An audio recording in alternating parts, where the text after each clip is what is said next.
Hi, hello, good morning mga katsibog. Ito na naman tayo sa panibago nating pagluluto, ang kinamatisang manok. Okay mga katsibog, ito po ang ating mga ingredients. Chicken, sibuyas, bawang, kamatis, carrots, patatas, oil, patis, soy sauce, salt, black pepper, sugar, paborita bread, water, at chicken stock. Okay mga katsibog, kitang-kita niya naman at inuuna na natin gayatin ang ating mga gulay. Nagayat na po natin ng batatas at sibuyas. Ayan po yung paborita bread. Tindi rin po kayong gumamit ng breadcrumbs. Ganyan po. Talagang parang breadcrumbs talaga yan dahil dudurugin po natin yan. At yan po ang ating ilalagay sa ating kinamatisang manok. Ayan, okay? Yung po ating mga gulay, tulad po ng carrots at patatas, nakata po natin siya ng cubes. Katamtamang sukat lamang po. Okay mga katsibog, ayan at nilagay na po natin ang ating mantiga. Siguraduhin po natin mainit ang ating mga kawali at ang ating mantiga bago po tayo magbisa. Okay mga katsibog, ayan ito na po natin at unahin na natin ang ating paminta at sibuyas sa ating pagkigisa. Okay mga katsibog, yan, halo-halo lang, halo-haloin nyo lang, mix nyo lang. At ayan, kitang-kita nyo naman, nilagay na natin ang ating sibuyas at ang ating bawang. Ayan, at ito na ang ating kamatis. Ating main ingredients ay kamatis. Siyempre mga katsibog, dahil kinamatis ang manok nga okay, ayan, okay.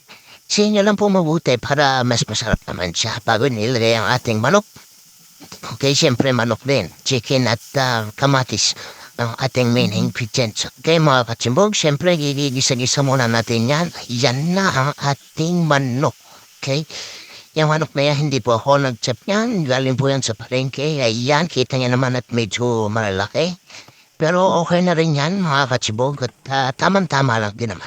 Okay, mga katsibog, ayan, tapos ko na pong igisa at lalagyan na po natin ang ating mga pampalasa at iniligay ko na po ang ating carrots at ang ating patatas. Okay, mga katsibog, ayan, tinimplahan ko na siya ng asin, pwede rin po ng toyo. Nalagay na rin po natin ang ating patis. Okay, mga katsibog, yung toyo po konti lang dahil parang pampakulay lang po yan.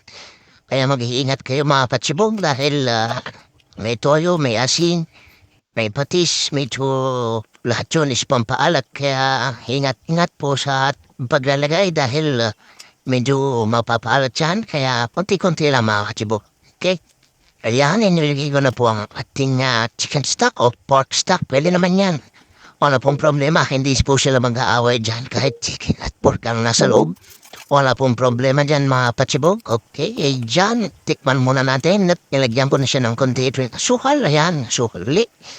Ito po ay medyo manamis-namis, mga patsibog. Yan, okay. Asim na matamis, napakasarap yan mga patsibog. Ayan, napakabilis lang lutuin ito mga patsibog.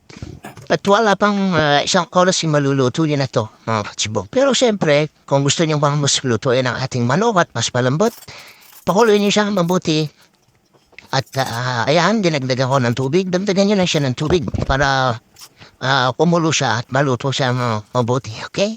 Pakulo-kuloyin siya mabuti. Ayan, inagay na natin ang ating breadcrumbs o ang paborita bread. Kung wala kayong breadcrumbs, yung paborita bread, nabibili lang yan sa ating mga suking tindahan. Sa halagang 7 o 6 pesos, depende na po sa tindahan kung gaano po sa kamahal. Ayan, yan po ang ating magsisilbig pampalapot. Okay mga katsibog, eto na, ayan, napakalasa at napakasarap ng ating kinamatisang manok. Kita niya naman mga katsibog, ganyan po ang ating kinamatisang manok. Napakasarap niyan mga katsibog, napakalasa. At kita niyo yung sauce niya, napakalapot, napakasarap niyan mga katsibog. At sarsar pa lang talaga naman, fulam na mga katsibog. Okay? Yan, kitang-kita niya naman sa ating video ngayon at sama-sama nating tikman at lutuin ang ating kinamatisang manok. Okay mga katsibog, salamat. Thank you for watching. Please don't forget to like, follow, and subscribe mga katsibog. Ugaliin niyo pong manood palagi sa ating mga video. Okay mga katsibog, salamat. Bye-bye. Ingat.